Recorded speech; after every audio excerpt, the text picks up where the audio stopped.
behind a folding table in an elementary school gym. America's most innocent retail machine still smells like new paper, plastic posters, and a century of corporate power. The red Scholastic cases open like childhood treasure chests.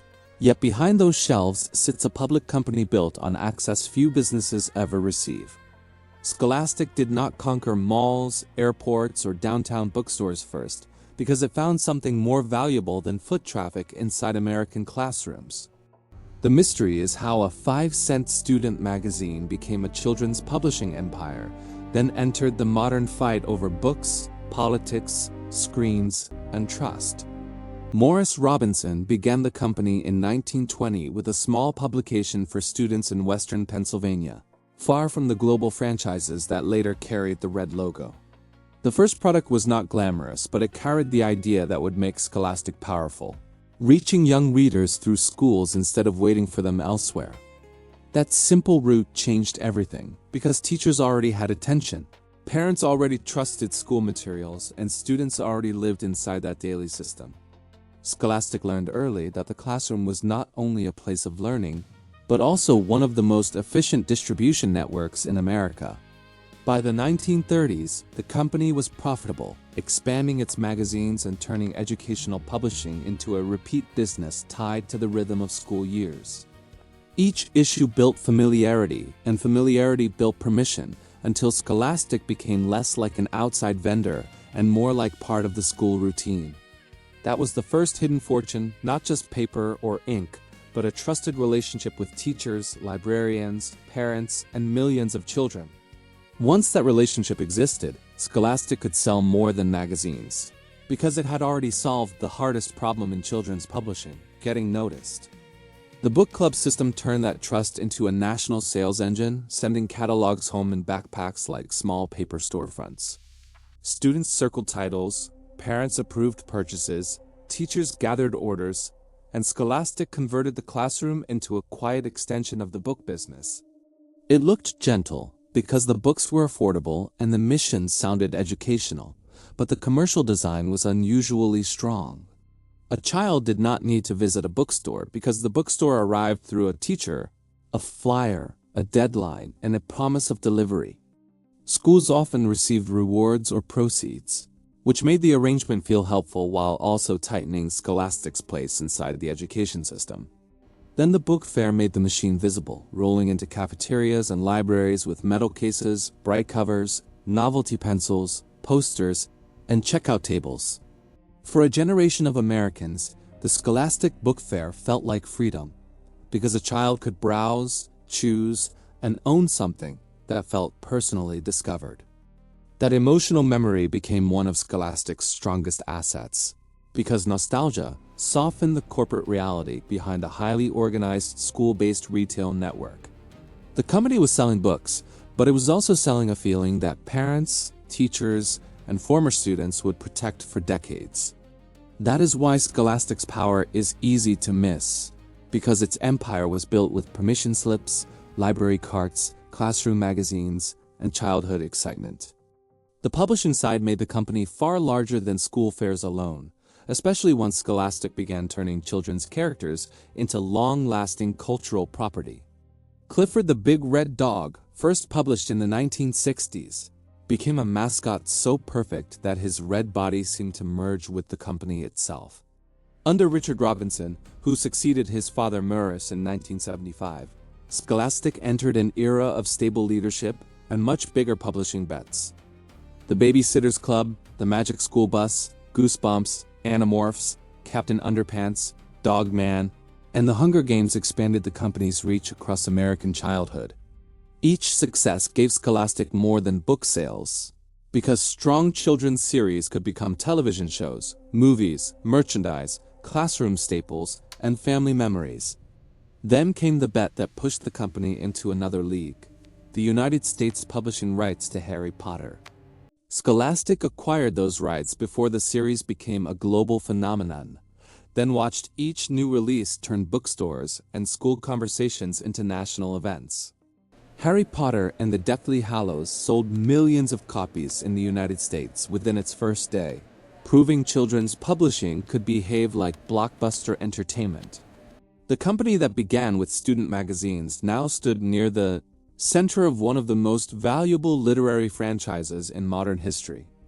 Yet the bigger Scholastic became, the more dangerous its core advantage became, because the business still depended on trust inside schools. Parents had to believe Scholastic respected children, educators had to believe it supported literacy, and investors had to believe old channels could keep producing growth.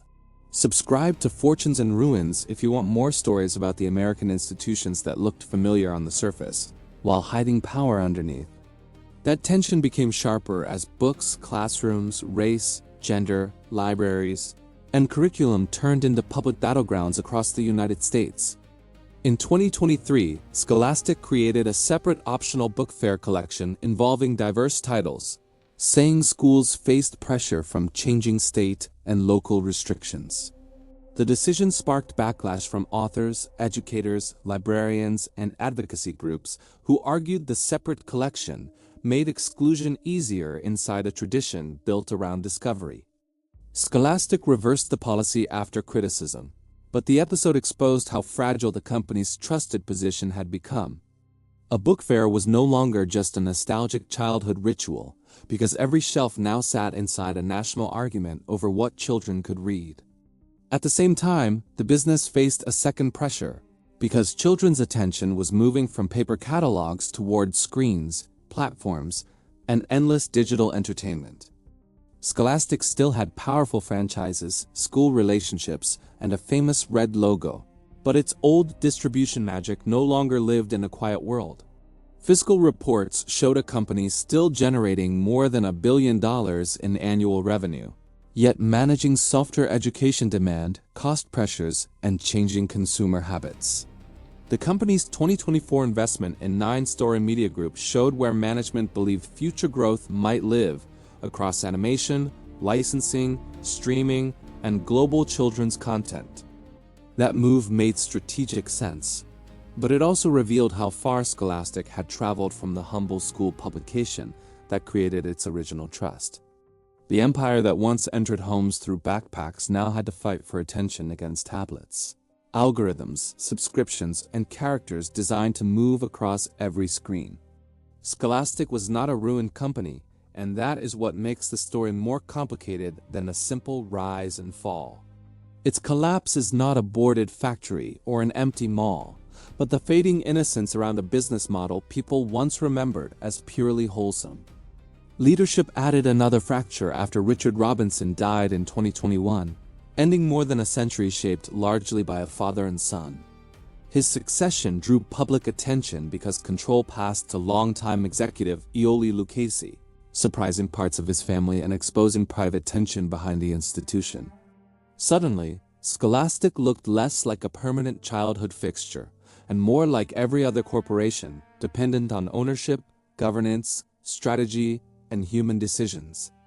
That realization changes the image of the book fair, because the smiling cashier table now sits beside questions about money, control, politics, and cultural power.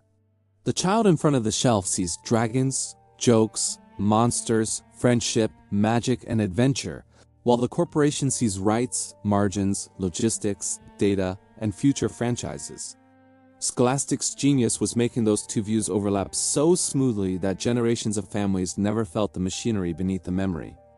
The company built wealth by turning reading into an event, classrooms into channels, beloved stories into assets, and trust into one of America's quietest business advantages. Its modern risk is that trust can be lost faster than nostalgia can defend it, especially when schools become political arenas and children's media becomes platform strategy. The deeper ruin is not the company falling apart, but the public realizing how much childhood literacy depended on a business model. What remains is a company still powerful, still visible, and still woven into schools, but carrying a heavier meaning than the red logo suggests. The Fortunes and Ruins lesson is not that Scholastic destroyed childhood, but that even childhood memories can be organized, monetized, defended, and contested. Keep watching for more forgotten American stories where money, power, trust, and collapse leave behind evidence hiding in places people thought they understood. Somewhere under fluorescent lights, A Scholastic case is still opening, and inside it sits the strange legacy of a century-long empire built from schoolhouse trust.